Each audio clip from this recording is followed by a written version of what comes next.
لله رب العالمين والصلاة والسلام على أفضل الأنبياء والمرسلين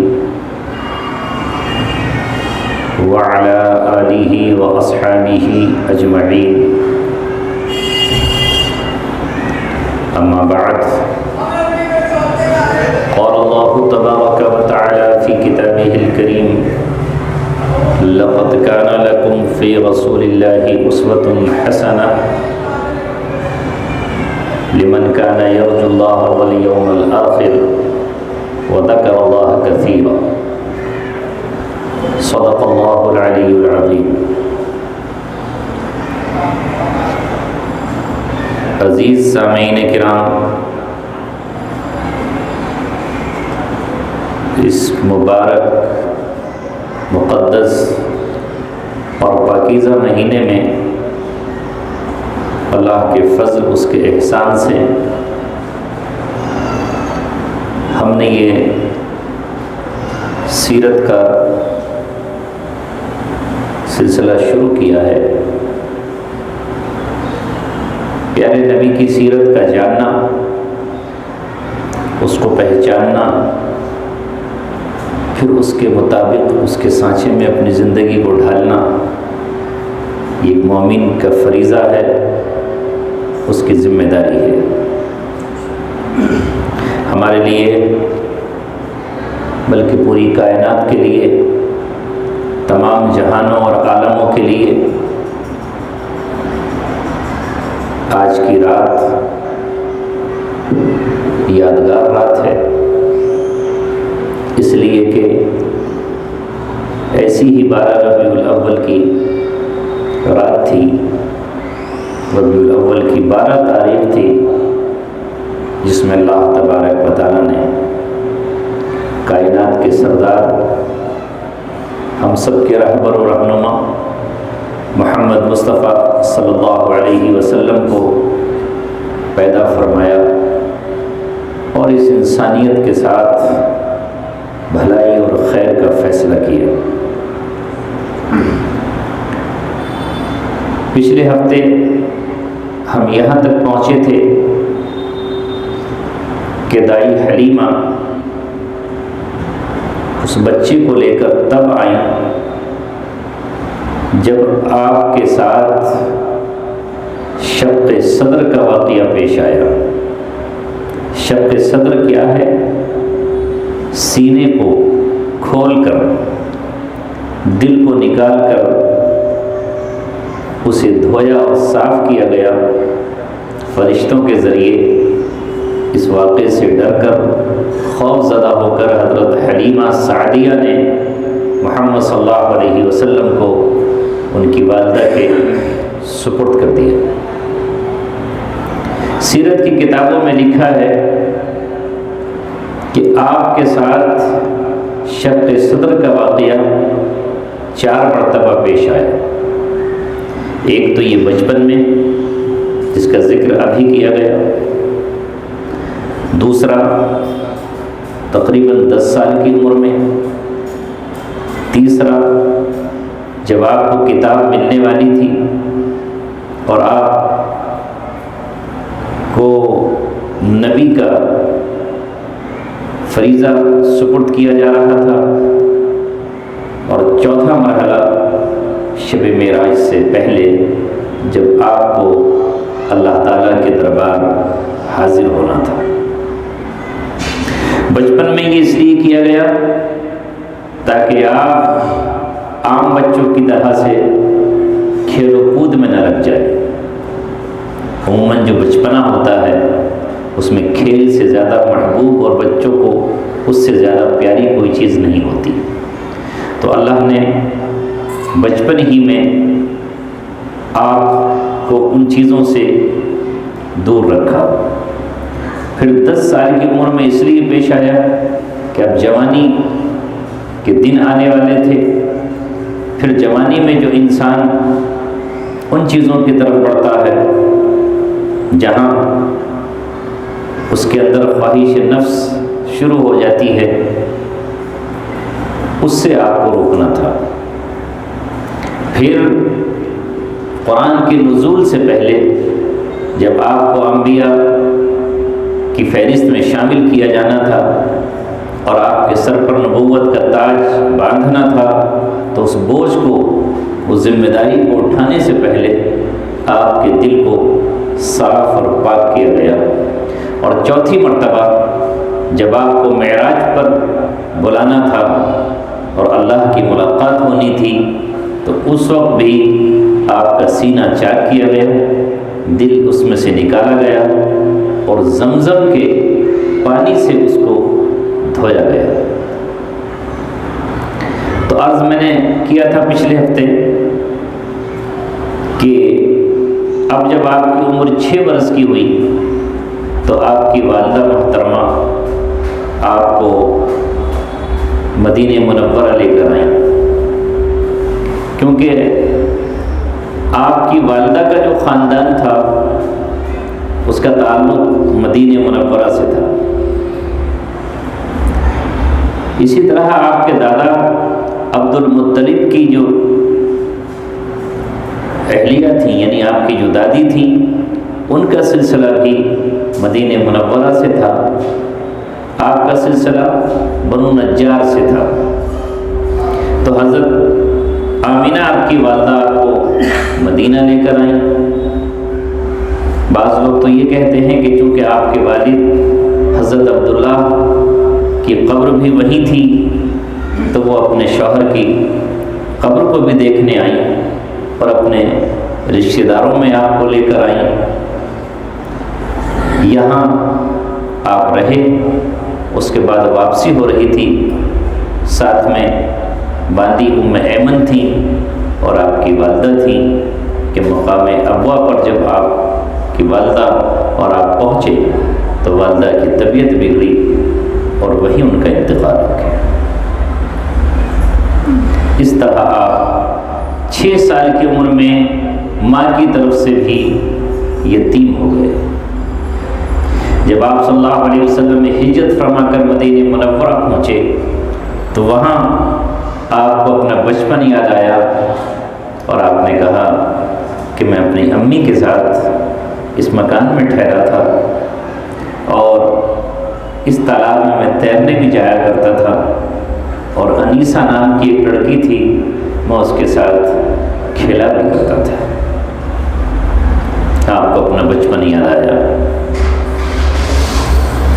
حج کے موقع پر آپ صلی اللہ علیہ وسلم جب گزر کر وہاں سے آ رہے تھے تو درمیان میں آپ کی والدہ کی قبر پڑی، اس پر آپ ٹھہر گئے اور اس قدر روئے، زار و قطار روئے، آپ کو اپنی والدہ وہاں یاد آ گئے۔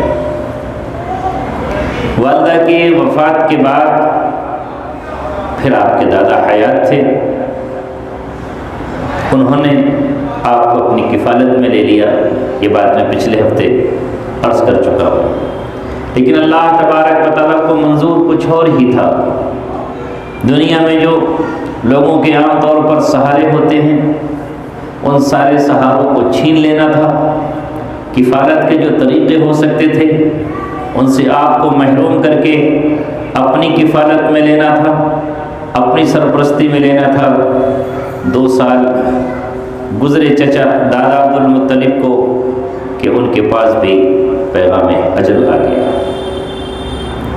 آخری وقت میں انہوں نے اپنے بیٹے ابو طالب کا ہاتھ پکڑا اور اپنے پوتے کو ان کے سپرد کیا اور کہا کہ تمہارے بھائی عبداللہ کی امانت ہے، اس کا زندگی بھر خیال رکھنا، کبھی احساس نہ ہونے پائے کہ یہ یتیم ہے، کبھی اس کو محسوس ہونے نہ پائے کہ اس کی ماں اور باپ زندہ نہیں ہیں۔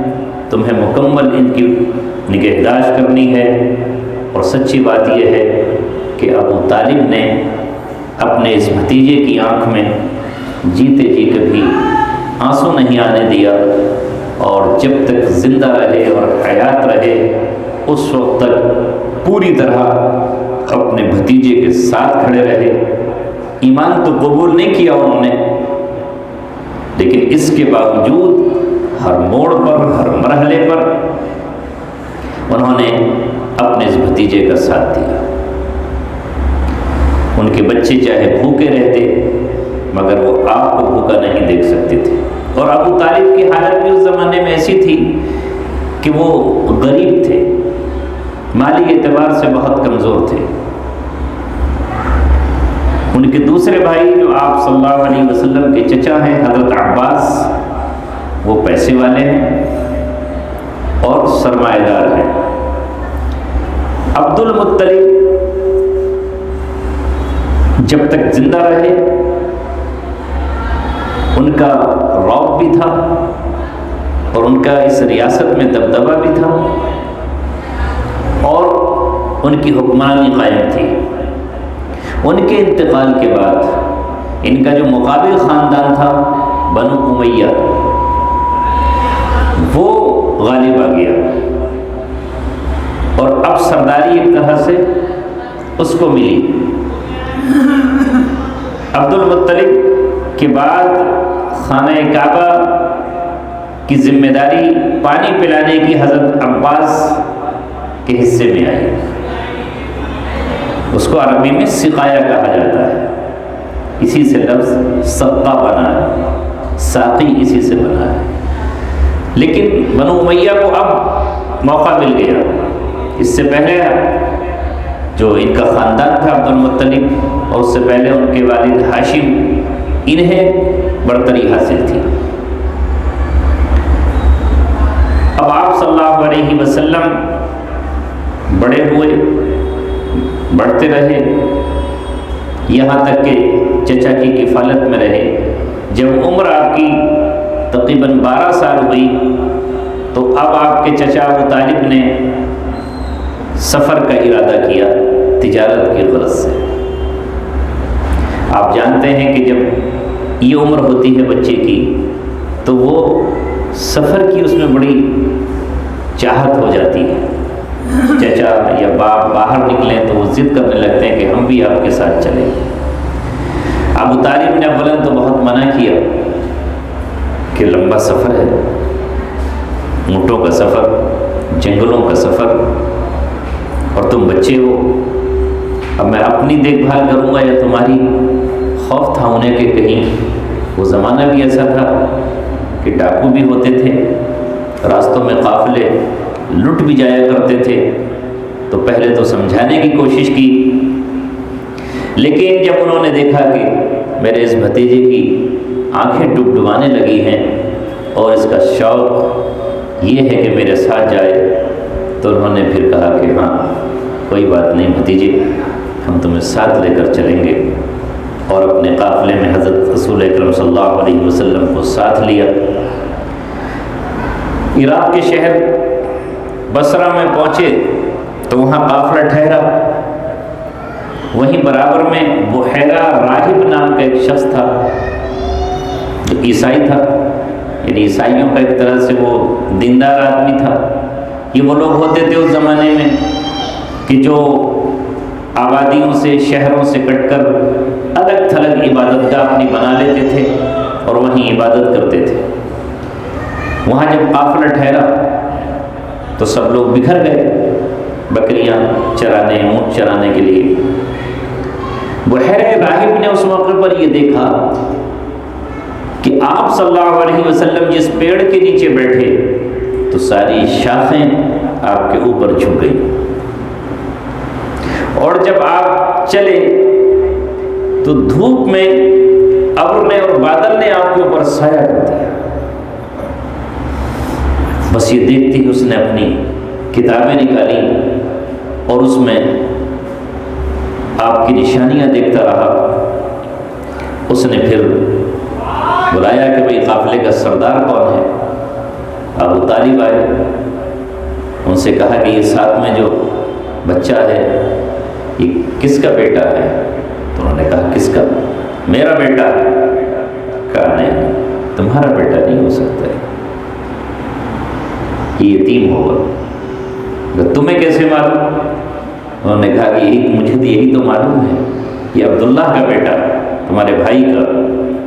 وہ طالب دنگ رہ گئے، وہ کہا تمہیں کیسے پہچان ہوئی اور تم نے ہمیں کیوں بلایا؟ اس نے کہا کہ میں نے اس شخص کے اوپر درخت کی شاخوں کو جھکتے ہوئے دیکھا، بادلوں کو سایہ کرتے ہوئے دیکھا، تو میں سمجھ گیا کہ اس کی کوئی شان ہے، اور اب میں تمہیں یہ مشورہ دیتا ہوں کہ آگے جو تم جا رہے ہو وہاں اس بچے کو لے کے مت جاؤ، کیونکہ آگے یہودی ہیں اور وہ اسے نقصان پہنچا سکتے ہیں، وہ اس بچے کے دشمن ہیں۔ ابو طالب نے یہ سنتے ہی محمد صلی اللہ علیہ وسلم کو واپس مکہ معظمہ بھیج دیا کہ کہیں کسی وجہ سے میرے بھتیجے کو نقصان نہ پہنچ جائے۔ اسی طرح کا واقعہ دائی حلیمہ کے یہاں بھی پیش آیا کہ دو یہودی اس زمانے میں ان کے دروازے پر آئے اور انہوں نے محمد صلی اللہ علیہ وسلم کو دیکھ لیا اور دیکھ کر فوراً پوچھا کہ یہ کون ہے، اس کے باپ کون ہے؟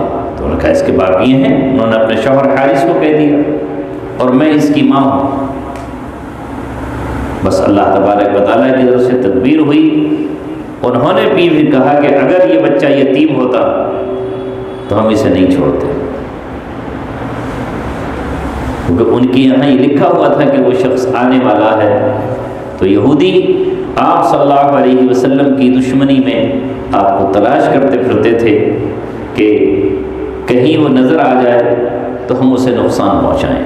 اس کی شہادت آگے ملے گی کہ کس طرح مدینہ منورہ میں انہوں نے آپ کے خلاف سازشیں کی ہیں اور کتنی مرتبہ آپ کو قتل کرنے کے منصوبے اور پلاننگ تیار کی ہے۔ اب نبی اکرم صلی اللہ علیہ وسلم کی عمر بڑی ہوتی رہی، ادھر معاش کا مسئلہ بھی تھا، ابو طالب غریب تھے، تو ان کے سامنے اب مسئلہ پیش آ گیا اپنے بچوں کی کفالت کا، اور رسول اللہ صلی اللہ علیہ وسلم نے اب ایک تو بکریاں چرانا شروع کی۔ بعض روایتوں میں تو یہ ملتا ہے کہ آپ دوسرے لوگوں کی بکریاں بھی چراتے تھے اور اس سے جو اجرت ملتی تھی اس سے اپنے گھر کو بھی چلاتے تھے۔ حضرت عباس کے پاس پیسے تھے تو ابو طالب نے اپنا ایک بیٹا حضرت عباس کو دے دیا، حضرت عقیل، کہ آپ ان کی کفالت کریں گے، اور حضرت علی رضی اللہ تعالیٰ عنہ کو محمد صلی اللہ علیہ وسلم کو دے دیا کہ آپ ان کی کفالت کریں۔ تو حضرت علی آپ کے بھائی بھی ہیں اور ساتھ میں آپ ان کی کفالت بھی کر رہے ہیں، حضرت عباس اپنے بھتیجے کی کفالت کر رہے ہیں، اور رسول اکرم صلی اللہ علیہ وسلم اب اونٹ چراتے ہیں، بکریاں چراتے ہیں، اور اس طرح آپ اپنے اس گھر کو بھی چلا رہے ہیں۔ عمر نبی پاک صلی اللہ علیہ وسلم کی اب 20 سال کی جب ہوئی تو مکے ہی میں حرب فجار شروع ہو گئی، یعنی ایک جنگ شروع ہوئی جو قبیلہ قیس اور قریش کے درمیان شروع ہو گئی، اور اس جنگ میں بنو امیہ بھی ان کے ساتھ ہو گئے چونکہ وہ بھی قریش تھے، اور ان کا جو سردار تھا حرب جھنڈا اس کے پاس تھا۔ یہ جنگ بڑی خطرناک تھی، شروع میں قبیلہ قیس قبیلہ قریش پہ غالب آیا، اور بعد میں پھر قبیلہ قریش اس پہ غالب آیا۔ اس جنگ میں نبی پاک صلی اللہ علیہ وسلم ہوشیار تھے، اپنے خاندان قبیلہ قریش کی طرف سے آپ جنگ میں شریک ہوئے، مگر آپ نے اس میں نہ تو کسی کا قتل کیا اور نہ کسی کا خون بہایا۔ بس اتنا تھا کہ آپ بتاتے تھے کہ جنگ فجار میں بھی شریک رہا اور میں اپنے چچا وغیرہ کو تیر اٹھا کر کے دیا کرتا تھا۔ بہرحال پھر یہ جنگ ختم ہوئی۔ اس کو جنگ فجار اس لیے کہا جاتا ہے کہ یہ ان دنوں میں شروع ہو گئی تھی جن دنوں میں جنگ کرنا حرام تھا، جو حرمت کے 4 مہینے ہیں، حضرت ابراہیم علیہ السلام کے دور سے وہ چلے آ رہے تھے۔ 3 مہینے تو مسلسل ہیں، ایک حج کا مہینہ، ایک حج سے پہلے کا مہینہ ذی قعدہ، پھر ذی الحجہ، پھر محرم، اور ایک مہینہ رجب کا ہے۔ ان مہینوں میں جنگ شروع ہو گئی، اس لیے اس جنگ کو نافرمانی والی جنگ کہا جاتا ہے، حرب فجار۔ لیکن سیرت لکھنے والوں نے یہی لکھا کہ اس وقت بھی نبی پاک صلی اللہ علیہ وسلم کے ہاتھوں سے کسی کا قتل نہیں ہوا اور آپ نے کوئی خونریزی اس میں نہیں کی۔ یہ تو وہ حالات ہیں، لیکن ان حالات میں بھی نبی اکرم صلی اللہ علیہ وسلم مکہ میں زندگی گزار رہے ہیں۔ آپ کا خاندان کیا کرتا ہے، جو غلط رسمیں ہیں ان میں کبھی آپ نے شرکت نہیں کی۔ راتوں کو لوگ عشاء کے بعد قصے اور کہانیاں سناتے تھے، لوگ آتے، لمبی لمبی داستانیں ہوتی، فسانے سنائے جاتے، لوگ اس میں بیٹھ جاتے۔ لیکن اس وقت بھی نبی کریم صلی اللہ علیہ وسلم نے کبھی اس میں شرکت نہیں کی۔ ایک مرتبہ آپ پہنچے بھی، آپ دن بھر کے تھکے ہوئے تھے، جب اس محفل میں پہنچے تو آپ پر نیند اللہ نے طاری کر دی، آپ کے جو کان اور آنکھیں دونوں ہی سن نہیں پائیں، اس کو دیکھ نہیں پائیں۔ 2 مرتبہ ایسا ہوا، اور دونوں مرتبہ اللہ تبارک و تعالیٰ نے آپ کو اس محفل میں جو کچھ ہوتا تھا اس سے بچا لیا اور محفوظ رکھا۔ مکے میں برائیوں کا یہ حال تھا کہ لوگ شرابیں پی رہے تھے، جوا کھیلتے تھے، اور محفلوں میں شریک ہوتے۔ بنو ہاشم نے یہ کر رکھا تھا کہ وہ کہتے کہ اگر کسی کو خانہ کعبہ کا طواف کرنا ہے تو وہ تو ہمارے لباس میں کرے، اور نہیں تو ننگا ہو کے طواف کرے۔ لہذا خانہ کعبہ کا طواف ننگے ہو کر کرنے لگے لوگ۔ اسی درمیان میں نبی کریم صلی اللہ علیہ وسلم کی عمر 25 سال کے قریب ہوئی تو آپ نے تجارت کی طرف اپنی پیش قدمی کی، کیونکہ آپ چاہتے تھے کہ اب تجارت کی جائے۔ بکریاں چرانا تو خالی چھوٹا کام تھا، تو آپ نے تجارت کی طرف پہل کی۔ جب آپ کی سچائی کی باتیں، امانت کی باتیں پورے مکہ میں پھیل گئی تو حضرت خدیجہ بنت خویلد مکی کی بہت بڑی تاجرہ، اور لکھا ہے علماء نے کہ اتنے بڑی تاجر ہیں کہ جتنا مال پورے اہل مکہ کے پاس تھا اتنا اس وقت حضرت خدیجہ کے پاس تھا۔ اتنی بڑی سرمایہ دار تھی وہ، پورا مکہ ایک طرف اور ان کا مال ایک طرف۔ انہوں نے آپ صلی اللہ علیہ وسلم سے کہا کہ میں اس سے پہلے اور لوگوں کو بھیجتی تھی اپنا مال لے کر، مال میرا آپ لے لیں اور آپ تجارت کرنے کے لیے ملک شام یا ملک یمن میں جہاں مناسب سمجھے وہاں چلے جائیں۔ آپ نے اس کو قبول فرمایا کہ چونکہ آپ کے پاس مال تو تھا نہیں، محنت آپ کی، مال دوسرے کا، اسے کو شریعت میں مزاربت کہتے ہیں کہ محنت ایک شخص کرے اور پیسہ کسی دوسرے کا ہو۔ اب یہ سفر جو نبی اکرم صلی اللہ علیہ وسلم نے فرمایا تو ظاہر ہے کہ اللہ نے تو آپ کو ہر میدان میں نمایاں پیدا کیا تھا۔ اس بار جو آپ وہاں سے لوٹے ہیں تو اتنا نفع آپ لے کر آئے کہ اس سے پہلے کوئی اتنا نفع لایا ہی نہیں تھا، ڈھیر لگ گیا۔ اور پھر آپ کی خوبیاں اور آپ کی صفات جو حضرت خدیجہ کے غلام تھے انہوں نے جو حضرت خدیجہ سے بیان کی، اسے دیکھ کر کے حضرت خدیجہ نے سوچا کہ اس سے بہتر کون ہو سکتا ہے۔ امین اور صادق کے قصے تو آپ کے مشہور ہو ہی گئے تھے۔ جس زمانے میں لوگ وعدہ خلافی کرتے تھے آپ اس وقت وعدہ پورا کر رہے تھے۔ ایک شخص بیان کرتے ہیں کہ ابھی انہی ایام میں نے نبی پاک صلی اللہ علیہ وسلم سے تجارت کی غرض سے ایک سودا شروع کیا اور میں یہ کہہ کر چلا گیا کہ اچھا ٹھہریے میں ابھی آتا ہوں، اور میں بھول گیا۔ 3 دن کے بعد میں وہاں سے گزرا تو تو آپ صلی اللہ علیہ وسلم وہیں کھڑے تھے اور آپ نے کہا کہ بھائی آپ مجھ سے کہہ کے گئے تھے کہ میں آ رہا ہوں، میں تو 3 دن سے تمہارا انتظار کر رہا ہوں اور تم ابھی تک لوٹے نہیں۔ اس نے اپنے ماتھے پہ ہاتھ مارا اور کہا کہ میں تو بھول ہی گیا اور آپ انتظار کر رہے ہیں۔ اس شخص نے کہا کہ اس وقت بھی آپ کے وعدہ نبھانے کا یہ عالم تھا۔ تو اب جب وہاں سے لوٹے تو حضرت خدیجہ نے یہ طے کیا کہ میں پیغام نکاح نبی پاک صلی اللہ علیہ وسلم کو بھیج دوں۔ حالانکہ اس سے پہلے بڑے بڑے سردار مکے کے ان کے پاس پیغام نکاح بھیج چکے تھے، ان کے 2 شوہر پہلے انتقال کر چکے تھے، ان پچھلے شوہروں سے 2 بیٹے اور 1 بیٹی بھی تھی۔ آپ صلی اللہ علیہ وسلم کے پاس جب یہ پیغام نکاح آیا تو آپ نے اسے چچا سے مشورہ کیا، ابو طالب سے، اور قبول کر لیا۔ ابو طالب گئے اور ان کے چچا وہ ہے حضرت خدیجہ کے، ان کی موجودگی میں نکاح ہوا۔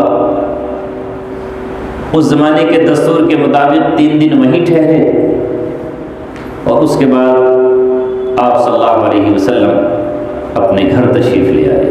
تو اس طرح 25 سال کی عمر میں نبی کریم صلی اللہ علیہ وسلم کا حضرت خدیجہ سے پہلا نکاح ہوا اور 25 سال آپ کے نکاح میں اور رہے۔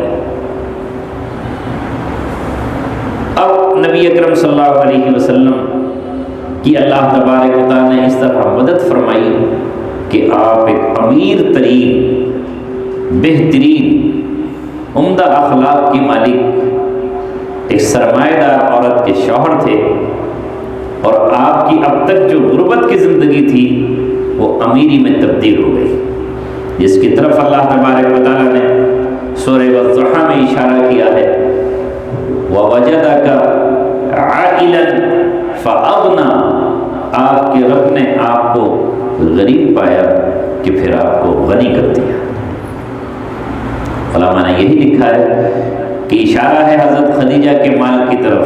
اب جب آئیں تو خود اتنی بڑی مالدار تھیں کہ سارے مکے کی دولت ایک طرف اور ان کے اپنی دولت ایک طرف، اور وہ آپ ان کے نکاح میں رہ کر انہوں نے پھر اپنے اجازت دے دی کہ آپ کا دل چاہتا ہے غریبوں کی مدد کرنا، آپ کریے، آپ کا دل چاہتا ہے مسکینوں کو کھلانا، دسترخوان بچھائیے اور کھلاتے چلے جائیے، آپ کا دل چاہتا ہے غلاموں کو آزاد کرنا تو آپ غلاموں کو آزاد کریے، آپ کا دل چاہتا ہے بیواؤں کی کفالت کرنا، آپ بیواؤں کی کفالت کریں۔ اس طرح رسول اکرم صلی اللہ علیہ وسلم نے پھر یہ تمام کام شروع کر دیے، اور اس نکاح سے پیغام اس وقت بھی اور ساری دنیا تک کے لیے، قیامت تک کے لیے دیا کہ آپ نے 25 سال کی عمر ہوتے ہوئے 40 سال کی بیوہ سے نکاح کیا، کنوارے ہوتے ہوئے بیوہ سے نکاح کیا۔ یہ وہ زمانہ تھا کہ لوگ بیواؤں سے نفرت کرتے تھے، کوئی ان کو اپنے قریب نہیں آنے دیتا تھا، انہیں منحوس اور گناہگار سمجھا جاتا، بعض علاقوں میں تو انہیں شوہر کی قاتل ہی قرار دے دیا جاتا، کہیں تو زندہ رہنے کا انہیں حق تک نہیں تھا۔ اور اس سب کے باوجود آج آپ تصور کر لیجئے اس وقت کیا عالم ہوگا جب زمین اور زمانے میں کچھ تھا ہی نہیں، اب بھی سب کے باوجود بھی بیواؤں کو کون گلے لگاتا ہے، کون ان سے نکاح کرتا ہے، کون ان کے قریب آتا ہے۔ جوانی میں بھی کوئی بیوہ ہو جائے تو اس سے نکاح کے لیے تیار نہیں ہوتا۔ زبانی باتیں تو کر لیں گے لوگ، لیکن عملی جب زندگی آتی ہے تو پیچھے قدم ہٹا لیتے ہیں۔ ان تمام چیزوں کو چھوڑ کر رسول اکرم صلی اللہ علیہ وسلم کی زندگی کا یہ بھی ایک ایسا روشن پہلو ہے جو آپ کے سوا کوئی اور نہیں کر سکتا تھا۔ اسی زمانے میں نبی اکرم صلی اللہ علیہ وسلم کے چچا حارث ابن عبد المطلب اور زبیر بن مطلب یہ آگے آئے اور انہوں نے اپنی قوم کے سرداروں کو جمع کیا اور جمع کر کے یہ طے کیا کہ مکے کے جو حالات ہیں ان حالات میں ہمیں ایک انجمن بنانی ہے، ایک کمیٹی بنانی ہے، اور اس میں یہ کہ ہمارے ملک میں مکے میں امن ہو اس کی کوششیں کرنی ہیں۔ دوسرے یہ کہ ہم مسافروں کی حفاظت کریں کیونکہ مسافروں کو لوٹ لیا جاتا تھا، اور تیسرے یہ کہ غریبوں کی امداد کریں، اور چوتھے یہ کہ جو طاقتور ہے اگر وہ طاقت کی بنیاد پر کسی کمزور کو ستاتا ہے، اس کا حق دباتا ہے، اس کے ساتھ ظلم یا ستم کرتا ہے، تو ہم کمزور کا ساتھ دیں۔ وہ کمزور چاہے ہمارے اپنے قبیلے کا ہو اور چاہے وہ دوسرے قبیلے کا ہو۔ اس میں بنو ہاشم جمع ہوئے، بنو عبد المطلب جمع ہوئے، بنو اسد کو جمع کیا گیا، بنو زہرہ کو جمع کیا گیا، بنو تمیم کو جمع کیا گیا، اور اس معاہدے میں نبی پاک صلی اللہ علیہ وسلم بھی شریک ہوئے۔ اس کو حلف الفضول کہا جاتا ہے۔ آپ فرمایا کرتے تھے نبوت کے بعد کہ اس وقت اگر مجھے اس معاہدے کے مقابلے میں کوئی سرخ اونٹ دیتا تو بھی میں قبول نہیں کرتا۔ دوسرا آدمی یہ کہتا ہے کہ صاحب آپ اس معاہدے سے نکل جائیے، ہم آپ کو سرخ اونٹ دیں گے اور ہمارا ساتھ دو، تو میں کبھی قبول نہیں کرتا۔ اور پھر فرمایا کہ اگر آج بھی ایسے کسی معاہدے کی طرف مجھے بلایا جائے تو میں جانے کے لیے تیار ہوں، کیونکہ اس زمانے کا دستور یہ تھا کہ بس اپنا اپنے کا ساتھ دے گا۔ بات بات پہ جنگ چھڑ جاتی، گھاٹ پہ پانی پلا رہے ہیں، پتہ چلا اس کی بکری آ گئی، پہلے اسی پہ لڑائی شروع، اونٹ کسی کے قریب آ گیا، اس پہ جنگ شروع، اور بس یہ پتہ چلنا چاہیے تھا کہ بھئی ہمارے خاندان کی فلاں خاندان سے جنگ ہو گئی ہے۔ اب یہ نہیں پوچھنا کہ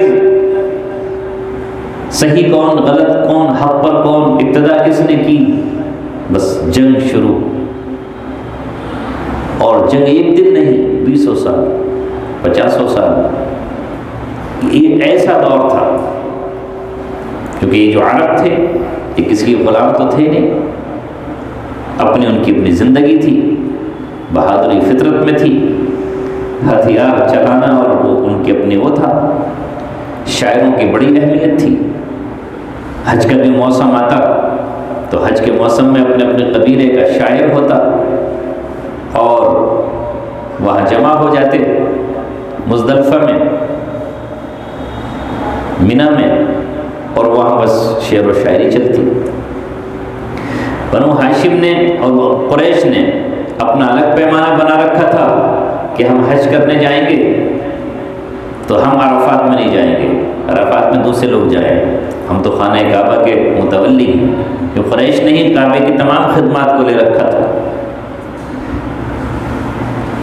اللہ کے رسول صلی اللہ علیہ وسلم جب نبی بنائے گئے اور آپ پر قرآن اترا تو اس رسم کو بھی ختم کیا گیا، اور قیامت تک کے لیے طے ہو گیا کہ کسی کا حج اس وقت قبول نہیں ہوگا جب تک وہ عرفات میں نہیں جائے، اور آپ خود عرفات میں پہنچے۔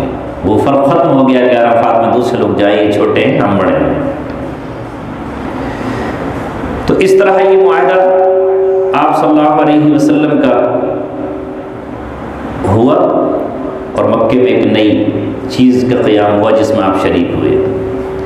اسی درمیان میں آپ صلی اللہ علیہ وسلم کو تمام اہل مکہ نے الصادق اور الامین کہہ کر پکارا، نہیں آپ سچے ہیں اور آپ امین ہیں، یہی پہچان آپ نے بنائی، یعنی آپ کو تاجر امین بھی کہا گیا، کیونکہ عموماً امانت کا جو وصف ہے یہ تاجر میں بہت کم پایا جاتا ہے، لیکن آپ نے اس وقت یہ لقب مکے ہی میں حاصل کر لیا کہ بھئی یہ شخص تاجر امین ہے، امانت دار تاجر ہے، اور دوسرے سچا ہے۔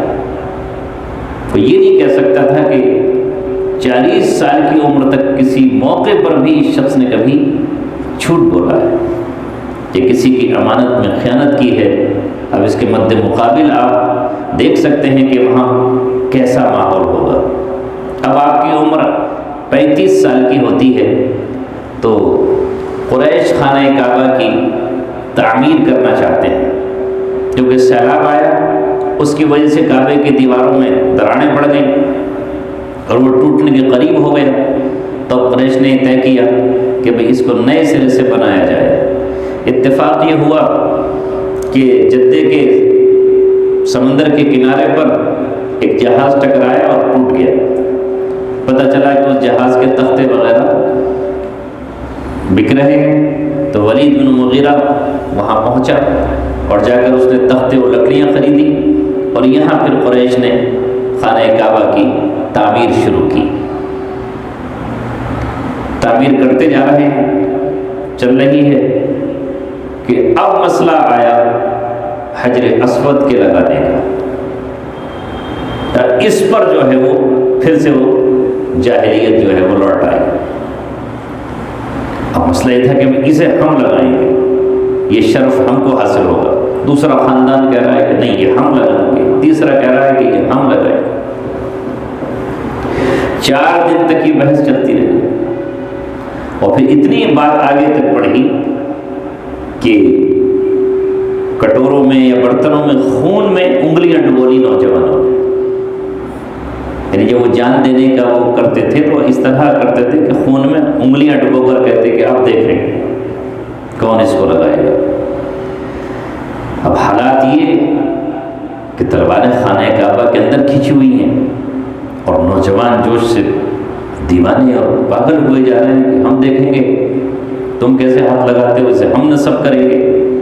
تو ابو امیہ ابن مغیرہ ان میں بڑی عمر کا ایک آدمی تھا، تو ظاہر ہے جتنی عمر ہوتی ہے اتنا ہی اس کو تجربہ ہوتا ہے اور اتنا ہی وہ سوچ وچار کا ہوتا ہے۔ اس نے کہا یہ تو بڑا معاملہ خراب ہو جائے گا، ابھی تو حرب فجار سے نپٹے ہیں کہ یہ جنگ شروع ہو جائے گی اور یہ تو ایک دوسرے کے سبب سے شروع ہو جائے گی، اسی میں کمر ٹوٹی پڑی۔ تو اس نے کہا بھائی کسی نہ کسی کو حاکم بنا دو، اپنا بڑا مان کر فیصلہ کر لو، وہ جو فیصلہ کرے اس پر راضی ہو جاؤ، جنگ مت کرو۔ باہر اور جو سنجیدہ لوگ تھے بڑے، ان کی بھی سمجھ میں بات آ گئی کہ اس میں ہمارے بچے مارے جائیں گے، یہ جوش و جذبات میں نکل کھڑے ہوں گے۔ تو طے ہوا ہاں ٹھیک ہے کسی کو حکم بنا لیتے۔ حکم کس کو بنا؟ بات تو پھر وہی آ جائے گی کہ کوئی جھکنے تیار نہیں۔ تو اسی نے رائے دی کہ بھئی ایسا کرو، کل سب سے پہلے جو خانہ کعبہ میں شخص داخل ہو، جو بھی سب سے پہلے جو داخل ہوگا وہی اس کو اپنا حکم بنا لے۔ اب آج رات کو سارے سردار جاگتے رہے کہ سب سے پہلے میں پہنچوں گا تو یہ میرے حصے میں آئے گا، میں پہنچوں گا تو پوری رات جاگ رہے ہیں کہ پوری رات جاگیں گے تو کیا ہوگا؟ صبح کے وقت آنکھ لگ گئی اور اب اللہ کو منظوری کچھ اور تھا۔ کیسے میں جب یہ سب نکلے بھاگے تو پہلے سے وہاں محمد صلی اللہ علیہ وسلم کو موجود پایا کہ جو آپ کے بعد پہنچے گا تو آپ ہی کو دیکھے گا، لہذا سب نے بیک زبان ہو کر کہا انت امین انت صادق، بہترین حکم ہم نے پا لیا ہے۔ اور جبکہ آپ کی عمر اس وقت 35 سال ہی کی ہے، باقی اور عمر دراز بھی ہیں، مگر چونکہ آپ کی اچھائیاں، آپ کی خوبیاں اور آپ کا فیصلہ اور آپ کی انصاف اور آپ کی عدالت پر سب کو یقین ہے، سب نے کہا بھائی ہم نے آپ کو حکم مانا اور اس پتھر کو آپ لگا دیجیے۔ یہاں کوئی اور ہوتا تو یہ کہتا کہ قیامت تک کے لیے بنو ہاشم بنو عبد المطلب کا ڈنکا بچ جائے گا کہ حجر اسود ہم نے لگایا، مگر آپ اس لیے آئے ہی نہیں تھے، آپ تو رحمت عالم، آپ تو تمام دنیا کے لیے مقتدی تھے، اس لیے آپ نے کہا کہ ایک چادر لے کر آؤ، اس چادر پہ حجر اسود کو رکھو اور سارے سردار ہر قبیلے کا اس کو پکڑ لیں، سب مل کے لگائیں گے۔ اب سب نے اس کو پکڑ لیا، پکڑ کر اسے اوپر تک اٹھایا۔ اب مسئلہ ہے دیوار میں لگانے کا، تو سب نے بیک زبان کہا کہ اب دیوار میں محمد صلی اللہ علیہ وسلم آپ ہی لگا دیجئے کہ آپ نے ہمیں جنگ سے بچا لیا، خونریزی سے بچا لیا، ہماری گھروں کو تباہی سے بچا لیا آپ نے، اس کے حقدار آپ ہیں، آپ اپنے ہاتھ سے نصب کر دیجئے۔ تو اس وقت یہ واقعہ 35 سال کی عمر میں آپ کا پیش آیا۔ اب نبوت سے یہی وہ زمانہ ہے کہ آپ صلی اللہ علیہ وسلم کو روشنی نظر آنے لگی، وہ چیز نورانی نظر آنے لگی اور آپ اس سے متاثر ہونے لگے۔ ابھی 40 سال سے عمر کم ہے کہ نبی اکرم صلی اللہ علیہ وسلم کو اب سچے خواب نظر آنے لگے، اور یہ سچے خواب ایسے بالکل جیسے دن میں کوئی چیز دکھائی دیتی ہے، رات کو کوئی آپ چیز دیکھتے صبح کو ویسے ہی ہو جاتا، یعنی ابھی نبوت کا آغاز ہے۔ تو آپ کی نبوت کا آغاز سچے خوابوں سے، اور یہی بات آپ نے بیان فرمائی ہے کہ نبوت خواب جو ہے مومن کا، وہ نبوت کا 46واں حصہ ہے۔ مومن کو جو خواب، سچا جو خواب ہے، وہ نبوت کا 46واں حصہ ہے۔ تو آپ کے یہاں سے شروعات ہوتی ہے، اور پھر آپ کی طبیعت میں جب اور آگے بڑھے تو آپ کی طبیعت میں یہ بات پیدا ہوئی کہ مجھے تنہائی میں رہنا چاہیے، اکیلے میں کہیں جانا چاہیے۔ تو تقریباً 3 میل کے فاصلے پر ایک پہاڑ ہے جس کو حرا کہا جاتا ہے، اس میں ایک غار تھی، اس میں آپ صلی اللہ علیہ وسلم نے جانا شروع کیا۔ آپ کچھ پانی اور کچھ ستو لے جاتے اور وہیں اپنے دن گزارتے، وہیں رات گزارتے۔ حضرت خدیجہ ہماری امی جان آپ کو وہ تیار کر کے دے دیتی، جب وہ ختم ہوتا تو پھر آپ واپس آ جاتے۔ یہاں جو آپ کی عبادت تھی، امام بخاری رحمۃ اللہ علیہ نے لکھا ہے کہ یہ عبادت آپ کی اس وقت غور و فکر تھی، کائنات میں غور، اللہ کی قدرت میں غور، اور اس بات میں یہ غور کہ دین صحیح کیا ہے۔ جو قریش کا طریقہ تھا وہ آپ کو پسند تھا ہی نہیں، جو گناہ کی مجلسیں ہیں ان سے آپ بیزار تھے، جو وہاں ایک دوسرے کا ساتھ دیا جا رہا تھا، ظلم و ستم کر رہے تھے، اس سے آپ کو نفرت تھی۔ تو آپ اس میں بیٹھے رہتے، غور کرتے، فکر کرتے، تدبر کرتے، اور اس طرح آپ کی یہ عبادت شروع ہوئی۔ لکھنے والوں نے کیا صحیح لکھا ہے کہ حالانکہ اب یہ زمانہ ایسا ہوتا ہے کہ لوگ مجلسوں میں بیٹھتا ہے، محفلوں میں جاتا ہے، لوگوں سے گفتگو کرتا ہے، مگر آپ کی طبیعت میں بجائے اس کے کہ وہ وہاں شریک ہوتے، آپ تو اس غار میں جانے لگے۔ جب عمر آپ کی 40 سال اور 1 دن کی ہوئی، پھر یہی ربیع الاول کا مہینہ ہے اور یہ 610 عیسوی ہے، 22 فروری ہے، کہ اب اللہ تبارک و تعالیٰ نے فیصلہ فرمایا کہ اب قرآن کو نازل کر دیا جائے اور آپ کو نبوت کے اس مقام پر جہاں روز ازل سے لکھ دیا گیا تھا، اب ظاہری طور پر بھی اس کا اظہار کر دیا جائے اور اس بوجھ کو، اس امانت کو آپ کے سپرد کر دیا جائے۔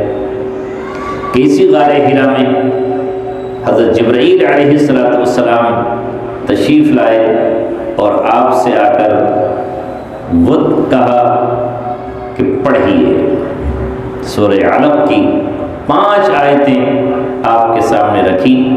آپ نے اس وقت وہی کہا ما انا بقاری، میں پڑھا ہوا نہیں ہوں۔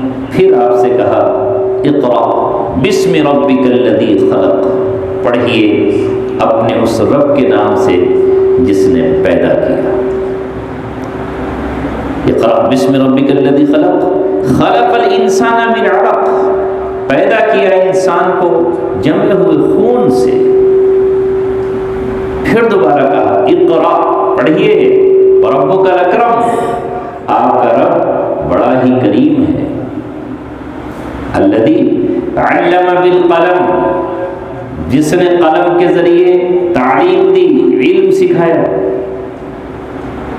علم الانسان ما لم يعلم، انسان کو وہ سکھایا، وہ بتایا جسے وہ جانتا نہیں تھا۔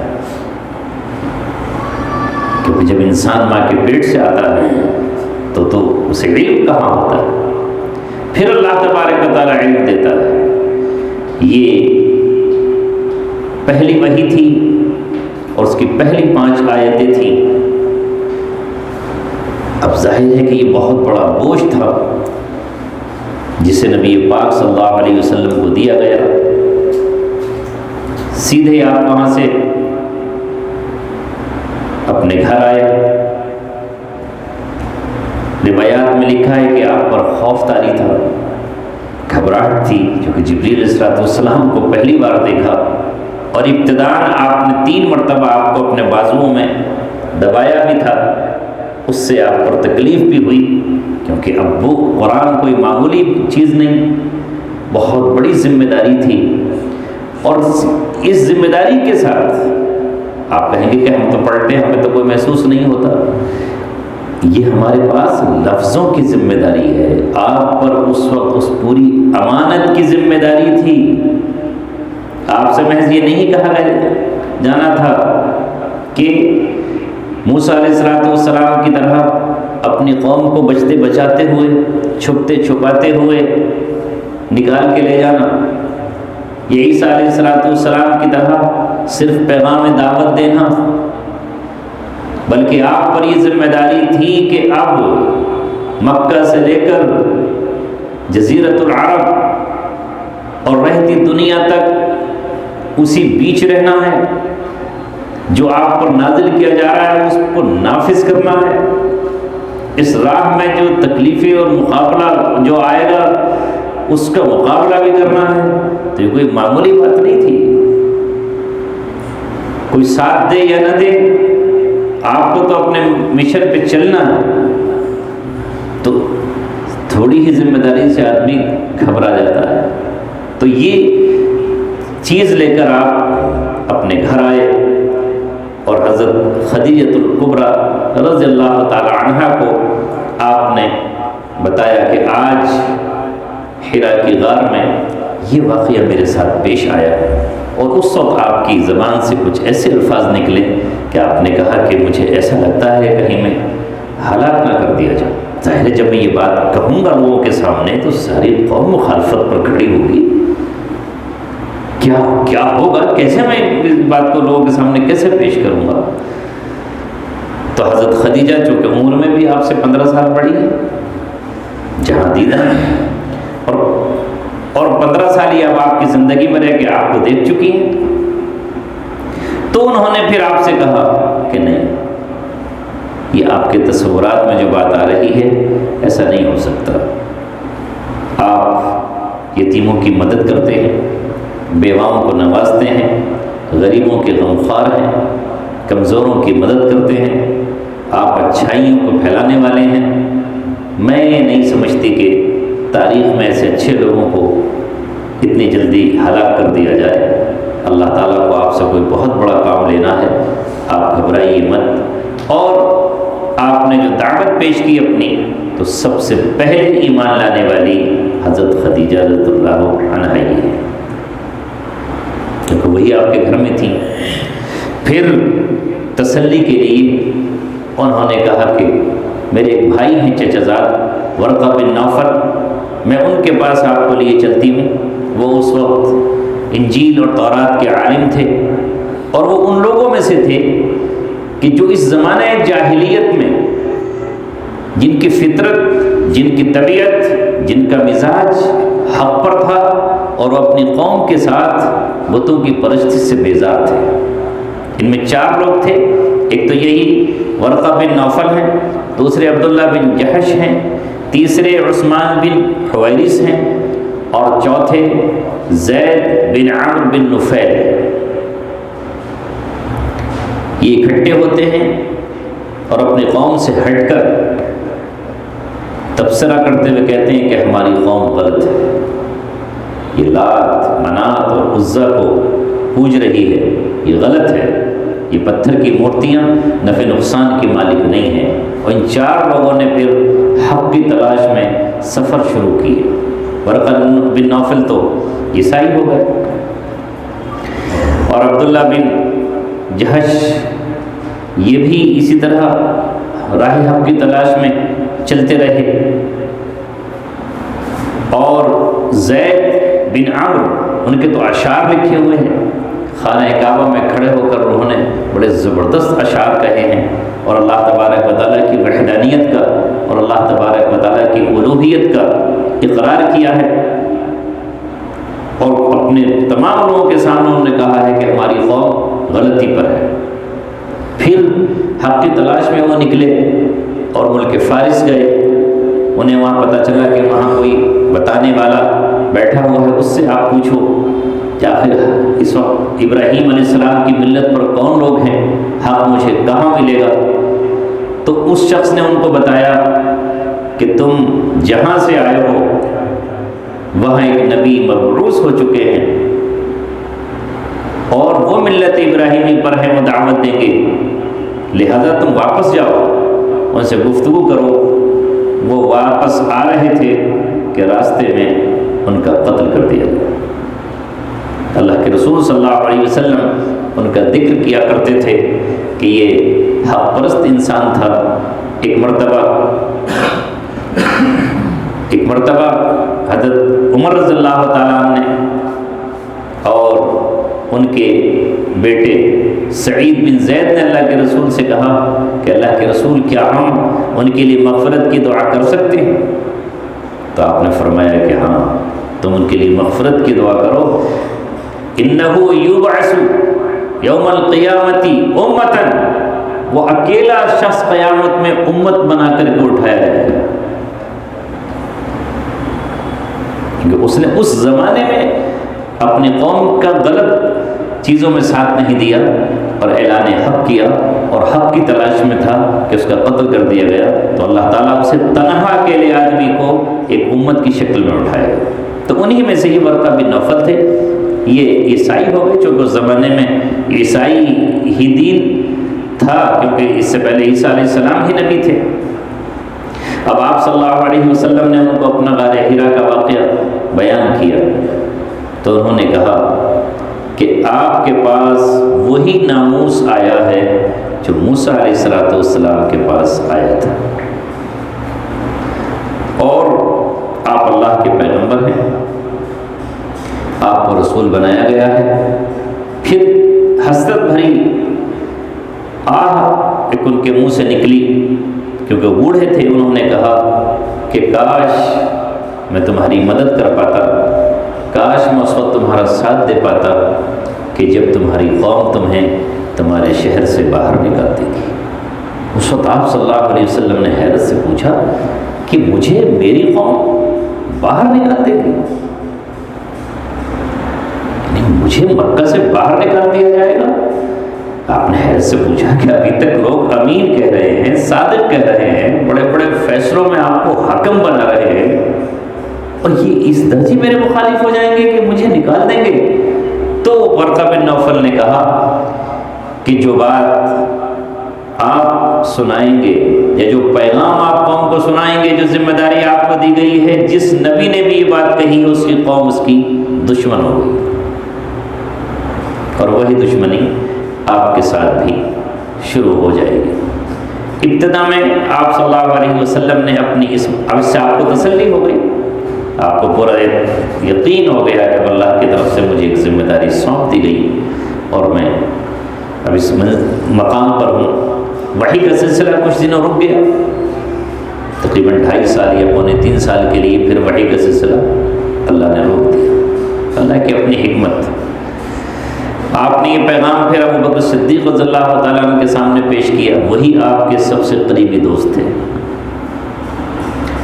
نسب جو عربوں میں بڑے مشہور علم تھا اس کے وہ ماہر تھے، خوابوں کی تعبیر کے ماہر تھے، اور جو عرب میں اس کے فیصلے ہوتے تھے، کسی کے قتل کے خون بہا دینا ہے، کیا کرانا ہے، وہ آپ کے خاندان کے سپرد تھی ذمہ داری۔ اور اسی کے ساتھ ساتھ آپ مکے کے ایک بڑے تاجر بھی تھے، آپ کا کپڑے کا کام تھا، اور اس وقت میں جب آپ صلی اللہ علیہ وسلم نبی بنائے گئے ہیں تو اس وقت آپ کے پاس 40,000 دینار موجود تھے، اس وقت کے 40,000۔ تو مکے میں ان کا بڑا مقام بھی تھا، انہوں نے کوئی سوال نہیں کیا، کسی طرح کی کوئی بات نہیں کی، اور فوراً ایمان قبول کر لیا۔ تو اس طرح عورتوں میں آپ کی اہلیہ ہو گئی، حضرت خدیجہ ایمان لانے والی، دوستوں میں ابوبکر صدیق ہو گئے، گھر میں آپ کے غلام اور آپ کی پرورش میں زید بن حارثہ تھے، وہ ایمان لے کر آئے، اور آپ کے عزیزوں میں سب سے قریب آپ کے بھائی حضرت علی تھے، اس وقت ان کی عمر 8 سال کی تھی غالباً، تو وہ ایمان لے کر کے آئے۔ اس وحی کے موقع پر ہی حضرت جبریل علیہ السلام نے وہیں غار حرا میں سے آپ کو باہر لائے، وضو کر کے دکھایا اور پھر نماز پڑھائی، یعنی قرآن کے ساتھ آپ کو نماز کا بھی علم دیا گیا، اور آپ نے ابتدائی نماز چھپ کر کے پڑھنا شروع کی، کسی غار میں چلے جاتے۔ ایک دن کسی دربے میں آپ حضرت علی کو لے کر کے نماز پڑھ رہے تھے کہ ادھر سے چچا ابو طالب کا گزر ہوا، وہ دیکھتے رہے کہ یہ میرا بیٹا اور بھتیجا کیا کر رہے ہیں۔ انہوں نے پھر پوچھا کہ یہ کیا کیا تم نے، یہ کون سی عبادت کی ہے؟ تو آپ نے کہا کہ یہ ملت ابراہیمی کی عبادت ہے۔ تو آپ نے کہا کہ کوئی بات نہیں، میں تو اسے قبول نہیں کروں گا، مگر تم کو میں منع بھی نہیں کرتا اور کوئی تمہیں روکے گا بھی نہیں، تم اپنی عبادت کرتے رہو۔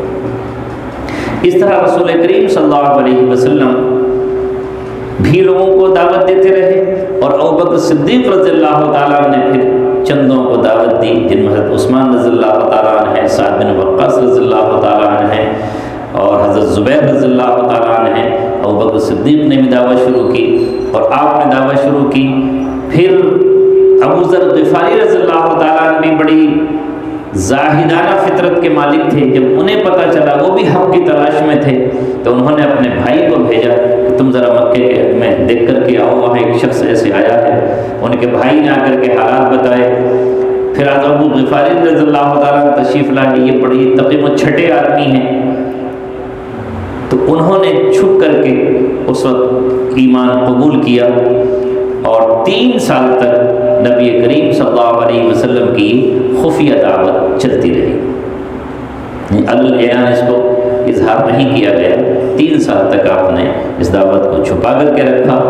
اب اللہ تبارک و تعالیٰ کی طرف سے آیات نازل ہوئیں، یا ایھا المدثر، اے چادر اوڑھ کر لیٹ جانے والے، قم، کھڑے ہو جائیے، یعنی اب آپ کو دعوت دینا ہے، اب لیٹنا ہی نہیں، اب یہ آئی سورت، قم، کھڑے ہو جائیے، فانذر، اور ڈرائیے لوگوں کو جو شرک میں مبتلا ہیں، گناہوں میں، معصیت میں گھرے ہوئے ہیں، ان کو ڈرانا شروع کیجیے۔ قم فانذر وربک فکبر، اور اپنے رب کی بڑائی اور تکبیر بیان کیجیے، کبریائی بیان کیجیے۔ وثیابک فطہر، اور کپڑوں کو اپنے پاک صاف رکھیے، یعنی اب ہر طرح کی نجاست، گندگی اور غلاظت سے بھی صاف کرنا ہے، کپڑے بھی پاک اور صاف، پاکیزگی کا حکم شروع ہو گیا۔ وثیابک فطہر والرجز فہجر، اور جو بھی گندگی ہے اس سے دور رہیے۔ ایک گندگی ظاہری ہوتی ہے، جیسے پیشاب ہے، پخانہ ہے، اور چیزیں ہیں، بہتا ہوا خون ہے، شراب ہے، یہ بھی گندگی ہے۔ اس کے علاوہ بت ہیں، ان کو بھی گندگی کہا گیا ہے، یا جوا کھیلنے والی جو چیزیں ہیں ان کو بھی قرآن نے گندگی کہا ہے بعد میں۔ انما الخمر والمیسر، شراب اور جوا، والازلام، اور یہ جوئے کے جو تیر ویر ہوتے تھے اس دور میں، والانصاب، اور یہ بت، رجسن، یہ گندگی ہے۔ بس کسی چیز کی گندگی ظاہراً نظر آتی ہے اور کسی کی اندرون میں گندگی ہے، ان سے بھی پاک دور رہیے۔ ولا تمنن تستکثر، اور کسی پہ احسان زیادتی کے لیے مت کریے کہ آج احسان کر رہا ہوں تو کل کو یہ میرے ساتھ احسان کرے گا۔ یہ حکم اللہ تعالیٰ نے ابتدا میں یہ چند احکامات دیے کہ اب آپ کو جو بھی کام کرنا ہے، بن لالچ کے، بن غرض کے، بن مطلب کے، آپ کو اس پیغام کو سنانا ہے، آپ کا کوئی اس میں لالچ نہ ہو کہ اس کو آج احسان کروں گا تو کل اس سے وصول کر لوں گا۔ ولا تمنن تستکثر ولربک فاصبر، اب جب یہ آپ کریں گے، لوگوں کو ڈرائیں گے، یہ باتیں کہیں گے، تو ظاہر بات ہے کہ مخالفت کے طوفان کھڑے ہو جائیں گے، پوری قوم بغاوت پر آ جائے گی، پرانے رسم و رواج کیسے چھوڑیں گے، جتنے یہ بیٹھے ہیں پوچھ مچھکڑ یہ سب اکٹھے ہو جائیں گے۔ وَلِرَبِّكَ فَاصْبِرْ، تو اپنے رب کے لیے اب آپ کو صبر کرنا ہے، یعنی اس پر ثابت قدمی دکھانا ہے اور جم جانا ہے، اب ٹس سے مس نہیں ہونا ہے، اب حالات سے نہیں گھبرانا ہے، مخالفتوں کی پرواہ نہیں کرنا ہے۔ وَلِرَبِّكَ فَاصْبِرْ، یہاں پر آپ جم جائیے۔ یہ سورہ مدثر جو دوسری صورت ہے قرآن کی، سورہ علق کے بعد یہ آیتیں اللہ تعالیٰ نے نازل کی۔ انشاءاللہ باقی اگلے ہفتے اللہ تعالیٰ ہم سب کو عمل کی توفیق عطا فرمائے۔